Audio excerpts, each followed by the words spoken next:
Matemáticas primer grado. Bloque 1. 9. Existencia y unicidad 1. ¿Cómo probar hipótesis?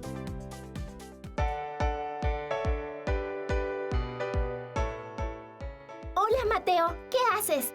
Hola, Emma.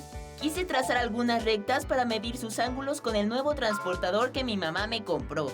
Pero sin querer lo rompí. Ahora no sé cómo hacer para saber cuánto miden. No te preocupes. Te ayudo. Vamos a resolver el problema. Tracemos una línea y una transversal a esa línea formando la siguiente figura. Agreguemos letras a los ángulos. Ya sabemos que el ángulo A es igual al ángulo C porque son opuestos por el vértice. Pero, ¿cómo lo podemos comprobar? Utilicemos el símbolo de ángulo. El ángulo A más el ángulo B es igual a 180 grados y forman un ángulo llano que mide 180 grados. También podemos escribirlo como una resta. 180 grados menos el ángulo A es igual a lo que mide el ángulo B. Por la misma razón, sabemos que el ángulo B más el ángulo C suman 180 grados. También podemos escribirlo como una resta. 180 grados menos el ángulo C es igual a lo que mide el ángulo B. Entonces, el ángulo A y el C son iguales, porque los dos suman 180 grados con el ángulo B. También podemos demostrarlo restando, porque cuando a 180 grados le restamos el ángulo B, nos da el ángulo A.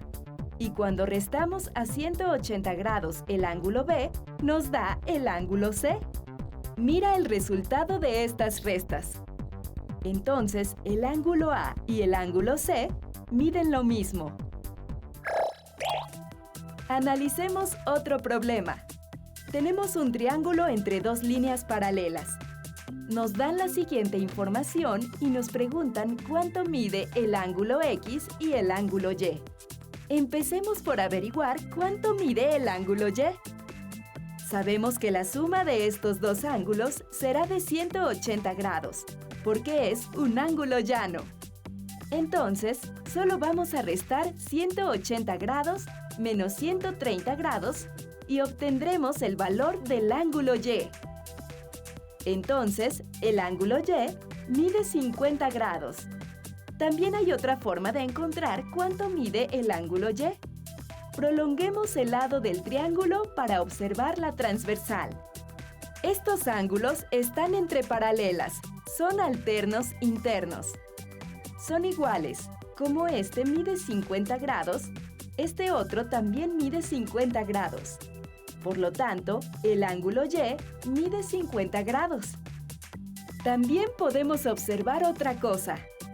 Este ángulo es opuesto por el vértice con el de 50 grados, así que también mide 50 grados.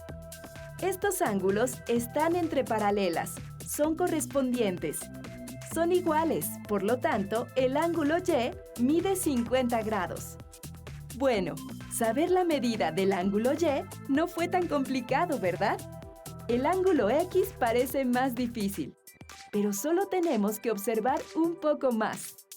Estos ángulos están entre paralelas, son correspondientes. Son iguales, entonces este también mide 70 grados.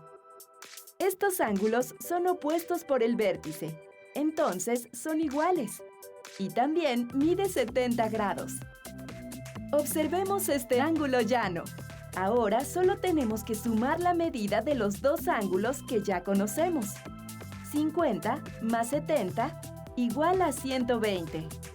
Después restárselos a 180 grados y tendremos la medida del ángulo X. 180 menos 120 igual a 60. Entonces, el ángulo X mide 60 grados. No fue tan difícil, ¿verdad, Mateo? No, ni tuve que usar el transportador. Ahora el problema es, ¿cómo le digo a mi mamá que rompí el que me compró?